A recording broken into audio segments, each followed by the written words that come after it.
পদ্মজা সহজভাবে জবাব দিয়েছিল। চুলার কাছে গিয়েছিলাম, চুলার লাকড়ির আগায় পা লাগছিল।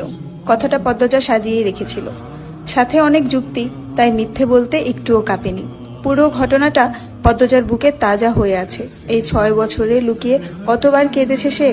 সব সময় চুপ করে কোথাও বসে থেকেছে। হেমলতা মেয়ের নিশ্চুপতা দেখে মাথা ঘামাননি, কারণ পদ্মজা ছোট থেকেই চুপচাপ ছিল।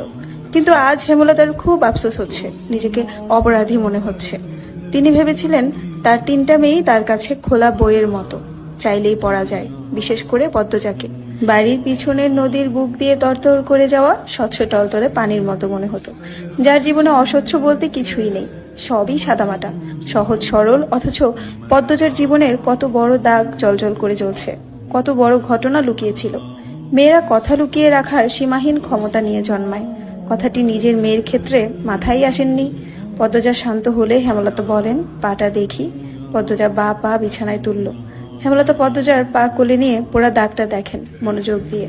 রক্ত টকবক করে উঠে, রন্ধ্রে রন্ধ্রে হিংস্রতা যেন লুটিপুটি খাচ্ছে। এই পোড়া দাগ হানিফের রক্ত দিয়ে মুছবো। কথাটি কত সহজ করে বলেছেন হেমলতা, তবুও পদ্মজা কেঁপে উঠল। কি যেন ছিল কথাটিতে। শরীরের পশম দাঁড়িয়ে পড়ে। হেমলতা বারান্দার রুম ছেড়ে বড় ঘরে ঢুকেন।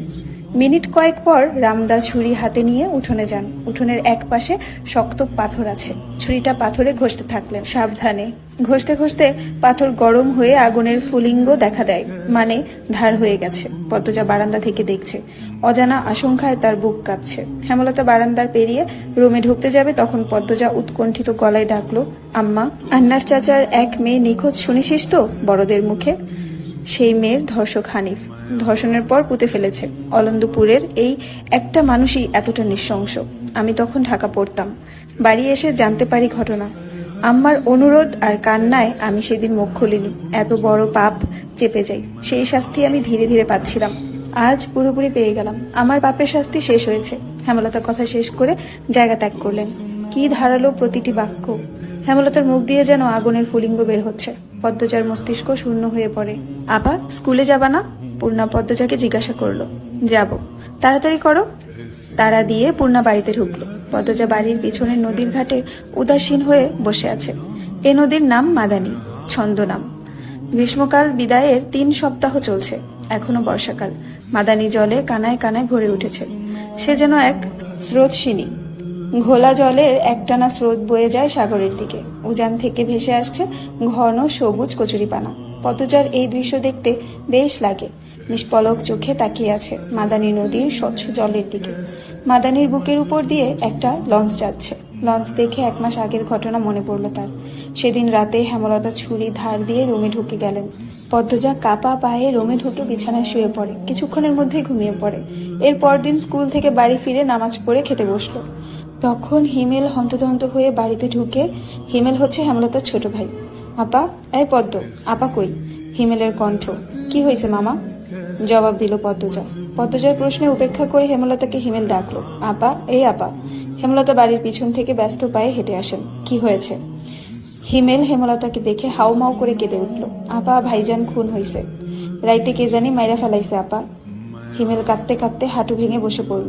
পদ্মজা তাৎক্ষণিক সন্দিহান চোখে মায়ের দিকে তাকালো।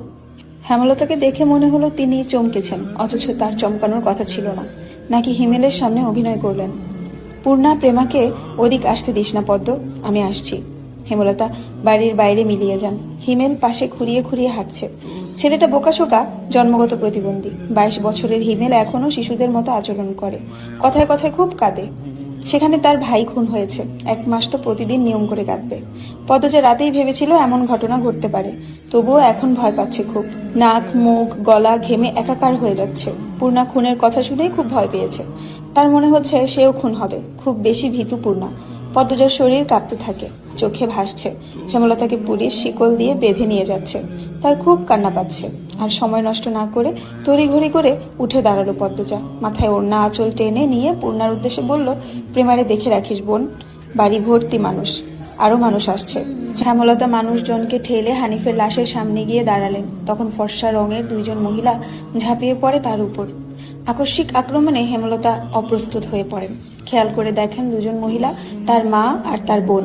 তারা হাউমাউ করে কাঁদছে, কিন্তু হেমলতার কোনো কান্না পাচ্ছে না। ব্যাপারটা লোকচক্ষু ঠেকছে না।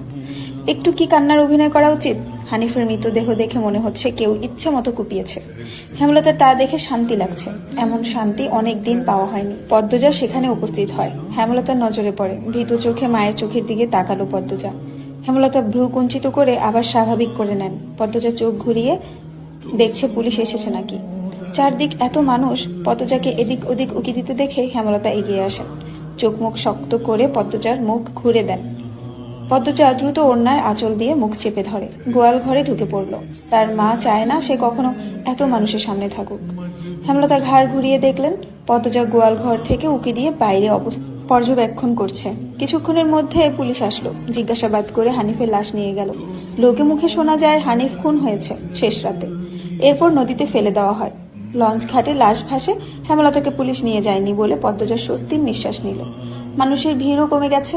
হেমলতার মা কাঁদতে কাঁদতে ক্লান্ত হয়ে উঠোনের এক কোণে বসে আছেন।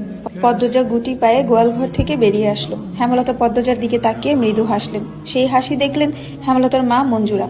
তিনি কিছু একটা ভেবে নেন। হেমলতার কাছে এসে কিরমির করে বলেন, তুই খুন করছস? তোমার এমন কেন মনে হচ্ছে? হেমলতার কণ্ঠ স্বাভাবিক, অথচ পদ্মজা এই প্রশ্ন শুনে ভয় পেয়েছে খুব। যদি নানু পুলিশকে বলে দেয়? পুলিশ তো তার মাকে নিয়ে যাবে। কাল রাইতে তুই আইছিলি হানিফের ঘরে, আমি দেখি নাই? রাগে কাঁপছেন মঞ্জুরা। আসছি। হেমলতার নির্বিকার স্বীকারোক্তি। কেন মারলি আমার স্যারারে? তোর কি ক্ষতি করছে? আসছি বলেই আমি খুন করেছি? এত রাইতে তুই তার কাছে আর কি দরকারে আইবি? আমি তাকে মারতেই যাব কেন? মঞ্জুরা আহত দৃষ্টিতে তাকিয়ে আছেন হেমলতার দিকে। হেমলতার চোখ মুখ শক্ত। নিস্তব্ধতা কাটিয়ে মঞ্জুরা চেঁচিয়ে উঠলেন, পুলিশের কাছে যাবো আমি। পদ্মজা কেঁদে উঠল। অস্পষ্ট কণ্ঠে বলে, নানু এমন করো না। হেমলতা নিচু সরে কঠিন করে বলেন, আমার মেয়েদের থেকে আমাকে দূরে সরানোর চেষ্টা করুন আম্মা, ফল খুব খারাপ হবে। পদ্মজার মনে হলো মঞ্জুরা ভয় পেয়েছেন। মঞ্জুরা সবসময় হেমলতাকে ভয় পান। তিনি চুপসে যান, শুধু ঘৃণা ভরা দৃষ্টি